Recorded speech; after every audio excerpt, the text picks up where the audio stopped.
નમસ્કાર મિત્રો, નમસ્કાર. આપ સૌને મારા નમસ્કાર. મારું નામ અશ્વિન વૈદ્ય છે. આજે હું તમને એક સરસ રચના સંભળાવવા જઈ રહ્યો છું. નથી ગમતું તારા વગર. રોજ સવારે ઉઠતા જ આંખો ફોનની સ્ક્રીન પર તારા મેસેજની નોટિફિકેશન શોધમાં હોય છે. ઘણા હોય છે આખો દિવસ વાત કરવાવાળા, ઘણા હોય છે આખો દિવસ વાત કરવાવાળા, પણ તારી સાથે વાત ના થાય તો દિવસ અધૂરો જ લાગે છે. બધા વચ્ચે રહીને પણ એકલતા અનુભવું છું. તને યાદ કરીને ક્યારેક ચહેરો મલકાય છે તો ક્યારેક આંસુ નીકળી જાય છે. ખુશ રહેવાના ઘણા પ્રયત્ન કરું છું, પણ કશું ખૂટતું એવું લાગે છે.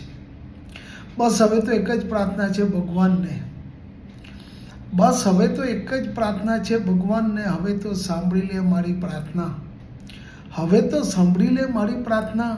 નથી ગમતું એના વગર, નથી ગમતું તારા વગર. Thank you, thank you, thank you.